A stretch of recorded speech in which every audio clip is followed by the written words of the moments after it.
guys, Toga Virtual here. Welcome back to another video. In this video, I'm going to show off my current P3D V5 settings. Now, I've had a few people in the comments in my YouTube channel asking me, "Oh, how does your sim look so good? What settings are you running?" Da da da da da. So, what I thought I'd do is just go through my latest 2021 Toga Virtual's complete settings on P3D. Now there are a few caveats. Obviously the PC that I'm running is a i9. I've got a 2070 super graphics card, so obviously if you haven't got the same specs PC as what I have, then obviously please bear in mind, guys, that your settings will need to change depending on what PC setup you have. But I think the settings that I currently run are sort of good for most PCs. You might have to tweak a few things here and there. I also do have Envtex, Envshade installed. I have a Reshade profile installed. I'll try and put as much as I can in the description of the video as I physically possibly can. I'm using Asca and ActiveSky also as for my clouds and my weather engine. So obviously, you know, we'll go through all that from start to finish. But let's just get on with my P3D V5 hotfix 2 setting. Right, as you can see, we're on the display tab in P3D settings at the minute, and these basically are my current settings. So I've got the FXAA switched off. I've got anti-aliasing set to 4 times SSAA. I was playing around with having it 8 times and 2 times, but I feel for my sim, that 4 times is nice. It just gives that bit more sharpness to the cockpit, which is really nice. I've got my texture filtering on 4 times, and my resolution set to high. Now I'm not running a 4K screen, so I feel for me it's not viable to have running at ultra texture resolutions. Dynamic texture streaming I've got switched to off. This is quite a VRAM killer. My 2070 Super is only 8 gig card. So having this, you can have this on if you've got a more powerful graphics card, but for me I have it switched off and it works absolutely fine for me. Coming over to the view and panel settings, I've got VSync switched on and triple buffering ticked with a target frame rate of unlimited. You don't want to change this, you want to keep it at unlimited.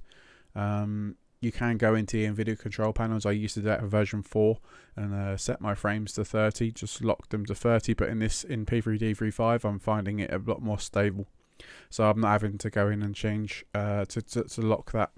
I did miss a section, full screen settings. Blackout display is unchecked because obviously if you've got multiple screens set up like I have, if you go into full screen mode, you don't want your other screens going blacking out. And then finally, sorry guys, we've got autofill main view, got that ticked. So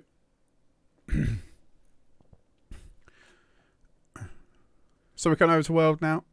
This is obviously where the majority of the key settings in P3D and how your sim actually looks and feels, and how many frames and what your VRAM usage is, etc. This is the where things you go terribly wrong or terribly right.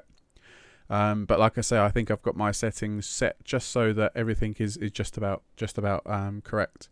So level of detail of radius, I've got it set to high. I did have it on ultra, but I feel for me to get the best feel and smoothness to the sim, I leave it on high. Tessellation factor, I've got set to medium. Higher it goes, the more performance loss you'll get. Mesh resolution and text resolution, I've got mine set to 10. I did have it on 19, but I have played around with this, and 10 seems to work fine for me. And text resolution I've got to 60 again. I could move that up to 30, but again, I want that nice sort of blend of performance and visuals.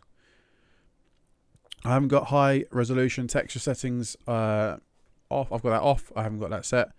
Water I've got set to low detail, and I've got no reflections on because my reflection reshade stuff sort of deals with all that. Special effects on high as I can go.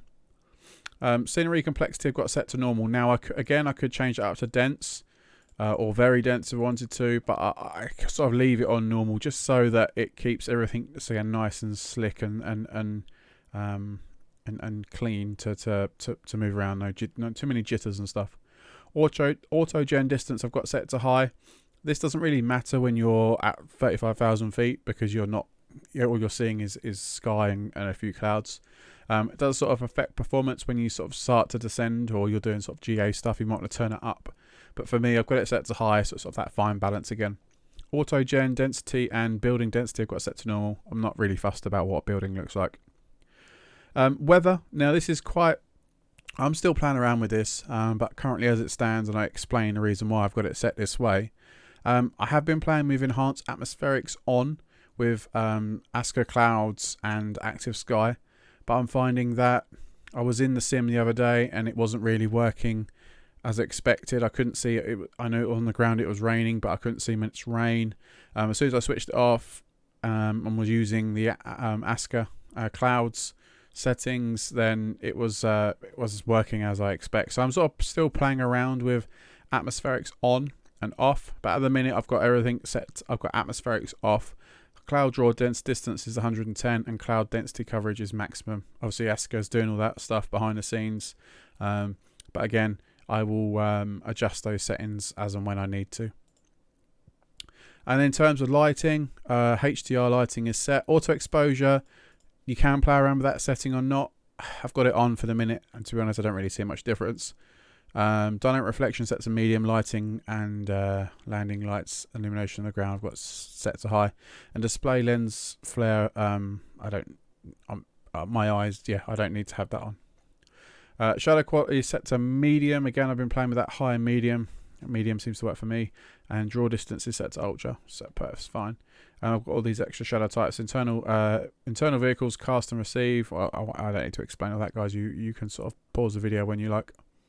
There we go then, guys. These are my P3D V5 Hotfix 2 settings. If you've liked the video, please hit that thumbs up button, and if you haven't subscribed yet, please hit that subscribe button and turn on the notification bell. If there are any questions, please put them in the comments below and I will answer every single question. I've been Toga Virtual. Thank you very much for watching, and I'll see you in the next one.